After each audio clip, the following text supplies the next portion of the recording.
Já comprou todas as prendas de Natal? Lembrou-se da sua? Estamos a oferecer 40 passes anuais da Zone e um deles pode ser seu.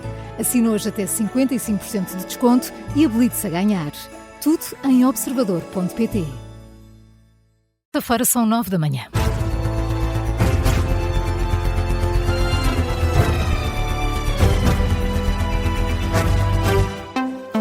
As notícias com Carla Jorge de Carvalho. Começamos com os problemas na educação. Mais de metade dos professores jovens pensa abandonar a profissão nos próximos 5 anos. É preciso contratar 38 mil novos professores até 2035 para colmatar a falta de docentes nas escolas públicas. Conclusões de um estudo do Conselho Nacional da Educação divulgado hoje. O estudo alerta também que as desigualdades nas escolas continuam, sendo que há cada vez mais alunos estrangeiros que não estão a ser devidamente acompanhados. Mas a falta de professores continua mesmo a ser o maior desafio, com tendência para se agravar. Miguel Gato. Isto porque cerca de 20% dos professores pensam em abandonar a profissão nos próximos 5 anos e a situação é particularmente preocupante entre os docentes mais jovens, até aos 30 anos. Aqui o número sobe para 54%, ou seja, mais de metade. Sinais negativos na educação, numa altura em que Portugal necessita de 3.800 novos professores por ano, ou seja, 38 mil novos docentes na próxima década. O estudo aponta a educação pré-escolar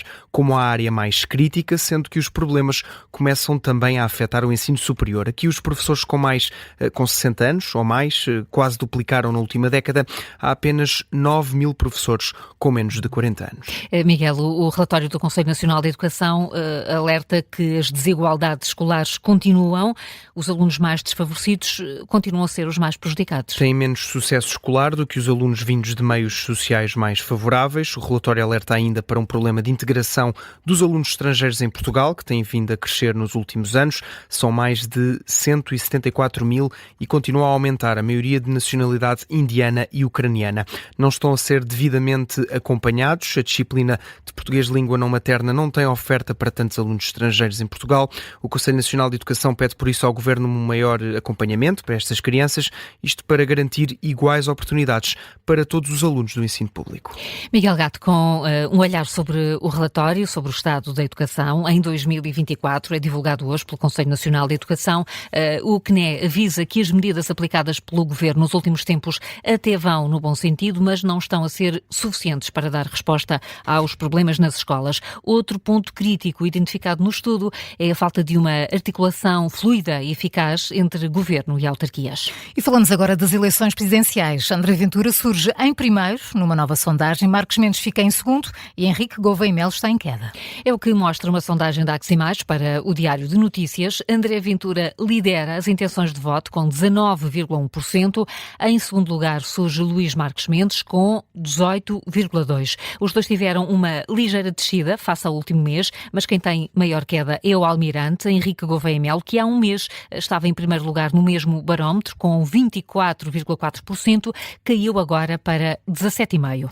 António José Seguro também desce nas intenções de voto, passa de 15,7% para 9,6%. E é ultrapassado por João Coutinho Figueiredo, que sobe ao quarto lugar com 10,5% das intenções de voto. Bem mais atrás surgem Catarina Martins com 5,9%, António Filipe com 2,9% e Jorge Pinto com 1,9%. Estes três candidatos registram ligeiras subidas face ao último mês. E continuamos na corrida a Belém. O deputado do LIVRE, Paulo Moacho, lamenta que a esquerda não tenha trabalhado numa candidatura única para as eleições presidenciais. A convergência à esquerda foi um tema em destaque no debate de ontem à noite entre António Filipe, o candidato apoiado pelo PCP, e Jorge Pinto, apoiado pelo LIVRE. No explicador desta manhã, Paulo Moacho diz que a entrada precoce de António José Seguro ocupou muito espaço, mas aponta o dedo a António Filipe e a Catarina Martins por não terem abertura para construir uma alternativa ao candidato apoiado pelo Partido Socialista. Poderiam ter conversado entre si, poderiam ter tentado encontrar uma solução consensual entre os restantes partidos da esquerda, mas isso nunca foi tentado. Houve logo uma vontade dos partidos apresentarem candidaturas próprias. António Filipe apresentou-se logo nessa altura, Catarina Martins pouco depois apresentou-se também. Portanto, enfim, aí não há muito a fazer a partir do momento em que estes candidatos também surgem para marcar o seu terreno partidário. Paulo Moacho no explicador. Já Vasco Cardoso, apoiante de António Filipe, afasta o cenário de desistência do candidato apoiado pelo PCP. E, portanto, a afirmação da esquerda também se faz com confiança e com determinação e não propriamente com hesitações e a fazer cenários, ainda por cima, em torno de uma candidatura como a do António José Seguro, que já aqui referida, que nem sequer de esquerda se consegue assumir. Portanto, o António Filipe não ficou à espera, avançou e, naturalmente, lutará na primeira volta, depois vamos ver o que é que acontece, pela conquista do apoio do maior número de portugueses. Declarações de Vasco Cardoso e também de Paulo Moares, apoiantes dos candidatos presidenciais António Filipe e Jorge Pinto, que estiveram no explicador desta manhã.